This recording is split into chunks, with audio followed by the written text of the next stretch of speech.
સુંદર સવારના સર્વ હરિભક્તોને જય શ્રી સ્વામિનારાયણ, જય શ્રી કૃષ્ણ. પરમ પૂજ્ય એવા મહાન સ્વામી મહારાજનો જય.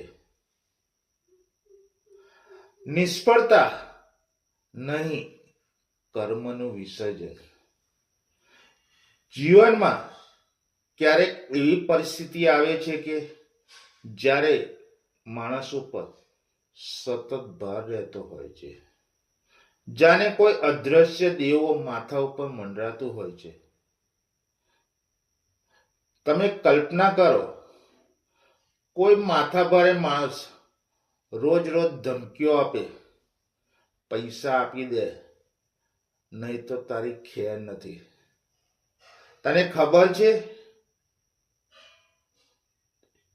કે તું ક્યાં રહે છે, તારો બાળકો ક્યાં ભણે છે? આવી ભયજનક વાતો સાંભળીને મન રોજ મરે છે, શાંતિ લૂંટાઈ જાય છે.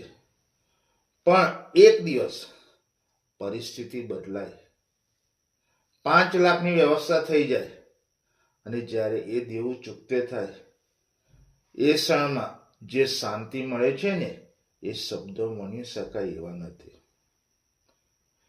માથાકૂટ ગઈ, ભય ગયો, ધમકીઓ શમી ગઈ. બસ જીવનની ઘણી નિષ્ફળતાઓ પણ આવી જ હોય છે. જ્યારે જીવનમાં અનિશ્ચિત પરિણામ મળે, હાર અનુભવાય અથવા અપેક્ષા વિરુદ્ધ કંઈક બની જાય, ત્યારે જીવનમાં યાદ રાખજો, આ નિષ્ફળતા નથી, આ તો કોઈ જૂના કર્મનું ચૂકવણી પત્ર છે. કદાચ વર્ષોથી જે કર્મ તમારા જીવન પર મંડરાતું હતું, એ આજે પોતાનું ફળ આપી ગયું. એટલે દુઃખી થવાનું નથી, નિરાશ થવાનું નથી. એ સમય મનમાં એવું કેવું, હાસ, એક ભાર ઉતરી ગયો, એક અધ્યાય પૂર્ણ થયો.